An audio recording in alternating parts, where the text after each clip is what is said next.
All of you know that the internet has revolutionized the way that our kids learn. Of course you do. But did you know that it's also revolutionized the way that they cheat? Listen to this. 40% of American students admit to cheating.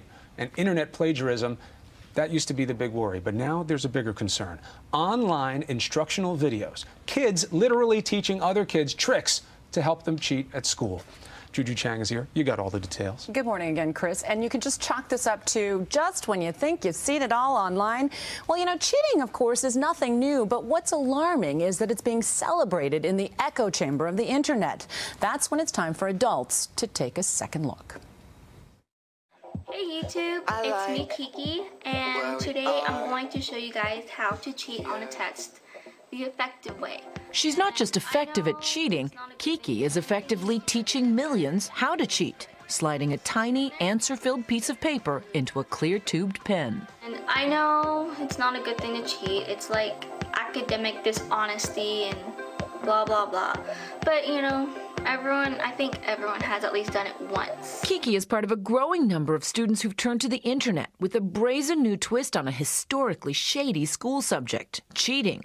A search on the website YouTube of the phrase "how to cheat in school" yields astounding results. Over 3,000 videos created and uploaded. Well, usually it's just enough if you take your notes and you tape them under your skirt.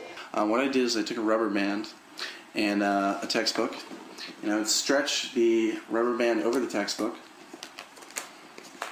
Then I would write whatever I needed to write on the rubber band, very small.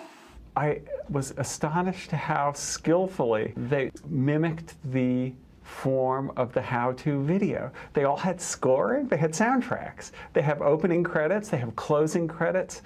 What was more striking about this than it being a record of their cheating was it being their desire to be, I think, television producers or television stars. Cheating, of course, is as old as schooling. Who could forget the scene from Animal House where John Belushi pops out of the dumpster with a test in hand?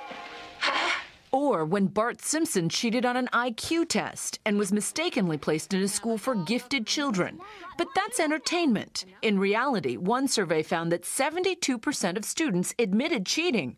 But some observers note that flaunting it out in the open can have a harmful effect. I do think the YouTube craze seems to underscore this sort of shamelessness about this behavior. There's a quality, of course, boasting. Here's a really cool way to cheat.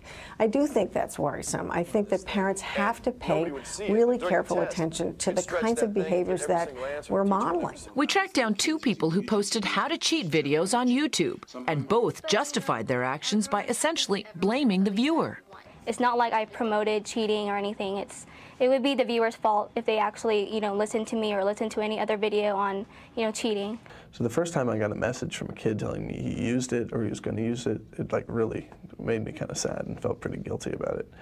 But after a while, it sort of became kind of funny, and these kids were telling me how amazing it was and how it was like really helping them. And yet they both seem to know it's dicey enough to worry about getting caught. Hopefully my teachers do not see this video, because that would be very awkward. There's a funny paradox there that they think this will make me famous, but no one will know who I don't want to know. But just how acceptable is cheating today? Kiki says it depends. Well, I think, when it comes to a point in an exam and whenever you're like on the verge of failing and you like really, really have to pass, I think, that's whenever people would use cheating. It is bad. I know it's academic dishonesty, but, people do it a lot. But here's the good news. The exhibitionists who've plastered all this online have helped expose the rampant nature of it. Now, our ethicist says, it's up to parents and educators to tune in. Cheating is pervasive in your child's high school. There's an overwhelming likelihood that it is. And these kids with their videos have given you a glimpse of that.